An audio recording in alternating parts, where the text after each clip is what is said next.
हाय दोस्तों, नमस्कार। कैसे हैं आप लोग? आशा करता हूँ आप लोग बढ़िया होंगे। और आज हम एक नई सीरीज़ शुरू करने जा रहे हैं जो कंपनियों के जो रिजल्ट आते हैं। और आपको पता होगा कि Q1 FY 26 के मैक्सिमम कंपनियों के रिजल्ट आ चुके हैं। तो उसी सीरीज़ में हम भाई जो कंपनियों के जो बढ़िया कंपनियाँ होती हैं और उनका रिजल्ट बढ़िया होता है, तो उसी के बारे में आपको डिस्कस करेंगे। तो एक एक करके हम जो भी कंपनियां हमको बढ़िया लगती हैं उनका हम रिजल्ट आपके साथ डिस्कस करेंगे, जिससे कि आपको कुछ अंदाज़ा लग सके कि कौन सी कंपनी बढ़िया कर रही है, क्या नहीं कर रही है। तो इसी की जो सीरीज़ का आज पहला वीडियो है, तो हम स्टार्ट करते हैं। और स्टार्ट करने से पहले मेरा एक डिस्क्लेमर है कि देखिए, हम भी जहाँ भी जिस कंपनी का जिस स्टॉक का रिजल्ट डिस्कस करेंगे, लेकिन कोई रिकमेंडेशन नहीं है किसी स्टॉक को बाई करने की और सेल करने की। ये आपका व्यक्तिगत मैटर है। आपको लगता है, कन्विक्शन आ जाता है तो आपको देखते हैं। जो भी आप चीज़ें करते हैं और आपको खुद कन्विक्शन होता है तभी आप स्टॉक को बाय और सेल करें। मेरा कोई रिकमेंडेशन नहीं होता है किसी स्टॉक को सेल और बाय करने का। तो जो पब्लिक डोमेन में चीज़ें होती हैं, जो कंपनी कॉन कॉल और PPT में बताती हैं, अपना रिजल्ट डिक्लेयर करती हैं, तो उसे आप भी देख सकते हो। और जो मैं चीज़ें बता रहा हूँ उसको आप एक बार वेरीफाई भी करना चाहिए और ख़ुद देखना चाहिए, खुद का डिसीजन लेना चाहिए। तो एक कंपनी है जिसके बारे में आज हम बात करेंगे, EFC। हाँ, तो इसका जो पूरा नाम है एंटरप्रेन्योर फैसिलिटी सेंटर्स।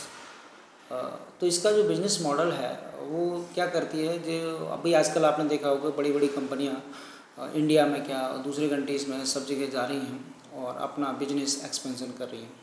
तो जो मोस्टली कंपनियां हैं वो क्या करती हैं, देखिए आप लोगों ने देखा होगा कि कोई भी कंपनी जो है किसी प्रॉपर्टी को खरीदती नहीं है, फिर उसका कंस्ट्रक्शन नहीं करती है, राइट।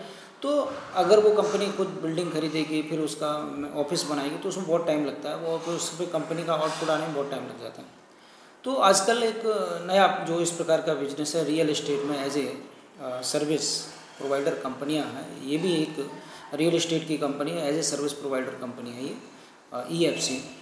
तो इसका काम क्या है कि जो भी कंपनियां भाई भारत में आ रही हैं, तो उनके लिए एक मतलब ऑफिस के लिए स्पेस उपलब्ध कराना। और वो किस प्रकार का स्पेस, जैसे कि वेल मैनर्ड या बिल्कुल सेटल फर्नीचर हो, इलेक्ट्रिसिटी, सारी चीज़, टेक्नोलॉजी सब, वाईफाई हो, या जैसे कि एम्प्लॉय को छोड़ना है और एम्प्लॉय को उसके घर से लेना है, तो ये सारी सुविधाएं वो कंपनियां प्रोवाइड कराती है। तो इस प्रकार की ये कंपनी EFC, तो ये इसका बिजनेस मॉडल है। और आजकल आप देख रहे हैं इस प्रकार की चीज़ें बढ़ने लगी हैं। तो अब इस प्रकार की कंपनियां सर्विस प्रोवाइडर आ गई हैं और वो ऑफिस का जो स्पेस है उनको उपलब्ध कराते हैं। जिस प्रकार की उनकी कंपनियों की डिमांड होती है, according to the demand the company to the provide the office space. तो ये सब करती हैं कंपनियाँ। तो इस प्रकार की ये कंपनियाँ, और इसका देखें हम तो हाँ, तो इसका FY जो 26 का Q1 का रिजल्ट आ चुका है। और इसका हम अगर इसका जो रेवेन्यू देखें, मतलब रेवेन्यू तो आप जानते हैं कि किस प्रकार से आता है। जैसे मान के चलिए, अगर हम बात करते हैं कि पेस ऑफ सेल्स ग्रोथ की, तो जितना सेल जो भी चीज़ें हम बेचते हैं या मतलब जो कंपनी बेच रही है और उसको उसके प्राइस से मल्टीप्लाई करें तो उसका रेवेन्यू निकल गया, तो इसी को हम पेस ऑफ सेल्स ग्रोथ कहते हैं। अब मैंने कई वीडियो भी मेरे आपको पेस ऑफ सेल्स ग्रोथ में मिल जाएंगे, जो आप देख सकते हैं उसमें।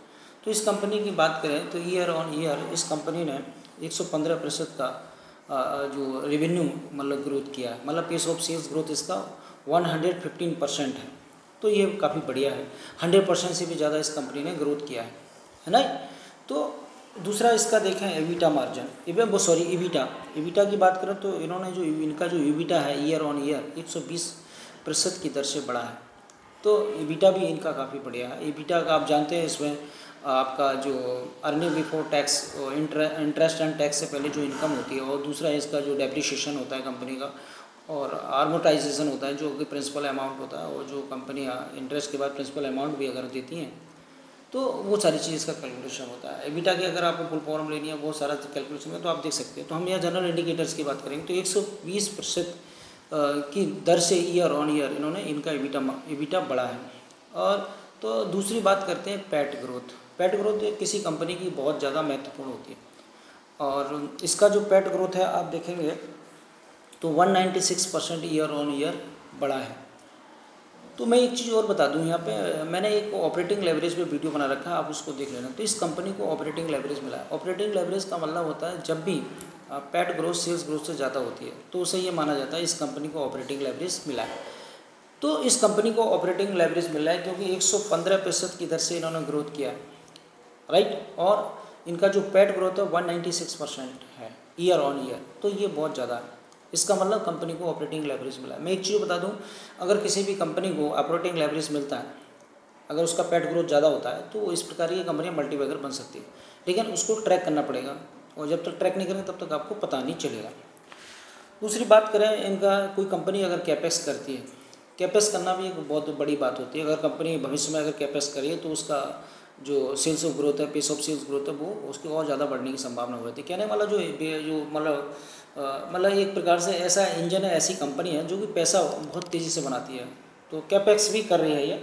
और कैपेक्स का मतलब ये है कि भाई जो इनको जो कंपनियां आएंगी और उनके लिए जो ऑफिस स्पेस है वो तैयार कर रहे हैं। इनके पास इन्वेंट्री भी अच्छी खासी है, तो अगर कोई कंपनी अभी भी आ रही तो माल अपना ये बेच रहे हैं, कोई दिक्कत नहीं है। मतलब कंपनियों को मतलब कॉन्ट्रैक्ट कर रहे हैं, उन्हें ऑफिस का स्पेस प्रोवाइड कर रहे हैं, और आने वाले समय में भी, और उसमें इनका जो अंडर प्रोसेस है इनका जो काम है, तो ये मैंने इसका कॉल पढ़ा तो उसमें दिया है कि भी कैपेक्स भी कर रही है।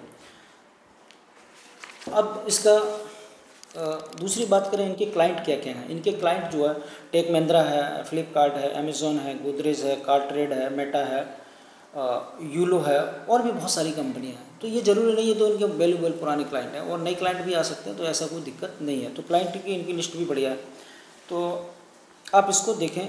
तो और दूसरी एक चीज़ और बताते हैं आपको, इन्होंने एक जो कैपेक्स है अभी पूरा किया है। आपको पता हो कि इन्हें हैदराबाद में इनका जो एक नया इनको प्रोजेक्ट मिला हुआ है, और जो कहते हैं ना पासपोर्ट सेवा केंद्र होता है, उसके लिए इन्होंने एक ऑफिस सेटअप करके दे रहे हैं। और ऑन एवरेज इनकी अगर बात करें तो 90 दिन में ये मतलब उस ऑफिस को मतलब जो भी स्पेस है कंपनी को उपलब्ध करा देते हैं। तो आप देखेंगे कि जो इन्होंने मतलब एक जो नया प्रोजेक्ट मिला हुआ है इनको हैदराबाद के लिए, और जो पासपोर्ट सेवा केंद्र के लिए, तो वो उस पर काम कर रहे हैं और बहुत जल्दी कंप्लीट हो जाएगा, उससे इनका रेवेन्यू आना शुरू हो जाएगा। दूसरी बात आती है कि एक इन्होंने पासपोर्ट सेवा केंद्र जो है अहमदाबाद में पूरा किया है, और उसका पेमेंट कंपनी को हो चुका है, और उसका इफेक्ट इस पर आना चाहिए। तो ये आप देखेंगे तो इस कंपनी का ये इसकी चाल है, मतलब इसका रिजल्ट इस प्रकार का बिजनेस है, तो आप इसको देख सकते हैं बढ़िया से। और मैं एक चीज़ बता दूं, जो लोग चार्ट देखते हैं, चार्ट हमेशा देखिए पहले प्राइस चलता है आगे और चार्ट बाद में बनता है। और कभी कभी देखेंगे कि इस प्रकार के जो स्टॉक होते हैं, जो मल्टीबैगर बनने की संभावना होती है, तो आप देखते हैं कि वो उसका जो RSI है वो 90 या इतना पहुंच गया, तो मोस्टली जो इन्वेस्टर हैं, एक्टिव इन्वेस्टर हैं, वो उससे स्टॉक से निकल जाते हैं। फिर सोचते हैं कि अभी जब ये नीचे आएगा तब देखेंगे, लेकिन नहीं हो ऐसा। फिर हम एक बार कंपनी से प्रॉफिट ले लेते तो वो बाहर निकल जाते हैं, फिर बाहर निकल के हम उस कंपनी को मुड़ कर के भी नहीं देखते, और वो कुछ समय बाद देखते हैं तो पता चला वो कंपनी जब से हमने सेल किया था तो वो कई गुना हो चुकी है। तो फिर अफसोस रहता है और हम फिर कुछ कर नहीं पाते। तो मेरा यही सलाह है कि आप जब भी कोई स्टॉक बेचें, अपने पोर्टफोलियो से उसको बेचने वाले हैं, सेल करने वाले हैं, तो कम से कम उस कंपनी का परफॉर्मेंस और उसका रिजल्ट, उसका पेस ऑफ सेल्स ग्रोथ, जो इतनी सारी चीज़ें मैंने पैट ग्रोथ, उसका ईबिटा और उसका कैपेक्स कर रही है नहीं कर रही है, मैनेजमेंट गाइडेंस उसका है। मैं आपको एक चीज़ बता दूं, इसका मैनेजमेंट गाइडेंस बहुत बढ़िया है, और वो कह रहे हैं हम जो है मतलब आगे और प्रयास करेंगे। तो ये तो बात होगी। दूसरी बात होती है इसका जो वैल्यूएशन करते हैं। वैसे हमेशा देखो, मैं एक चीज़ बता दूं, जो एक्टिव इन्वेस्टर होते हैं वो जो PE होता है, जो जिसे वैल्यूएशन करते हैं, कंपनी का वैल्यूएशन हमें सबसे लास्ट में करना चाहिए। पहले हमें पेस ऑफ सेल्स ग्रोथ देखना चाहिए, फिर कैपेक्स देखना चाहिए, पैट ग्रोथ देखना चाहिए, राइट। और इसके अलावा मैनेजमेंट का गाइडेंस देखें तो हमें जो PE है वो सबसे लास्ट में देखना चाहिए। अब अगर इसके PE की बात करें तो इसका PE जो है वो 25.2 है। अब आप एक बात बताइए, अगर आज का वैल्यूएशन करें तो P 25.2 दिखाई दे रहा है, लेकिन अगर ये कंपनी 100% से ग्रोथ कर रही है तो इसका PE क्या होगा? अगर उसको हम मल्टीप्लाई मतलब जो अगर 100% से आगे भी ग्रोथ करेगी कंपनी का, मैनेजमेंट का गाइडेंस है कि हम इसी प्रकार इसी रफ्तार से काम करेंगे, तो इसका PE आधा हो जाएगा, तो और ये कंपनी सस्ती दिखाई देगी आपको। तो ये जो कंपनी है तो इसे आप देख सकते हैं और अपने पोर्टफोलियो में रख सकते हैं। मेरा कहने का मतलब, मेरा रिकमेंडेशन नहीं है किसी स्टॉक को बाय और सेल करने का, तो आपका खुद का कन्विक्शन हो तब आप इस काम को करें, राइट। तो इसी के साथ बात खत्म करते हैं। जय हिंद, जय भारत।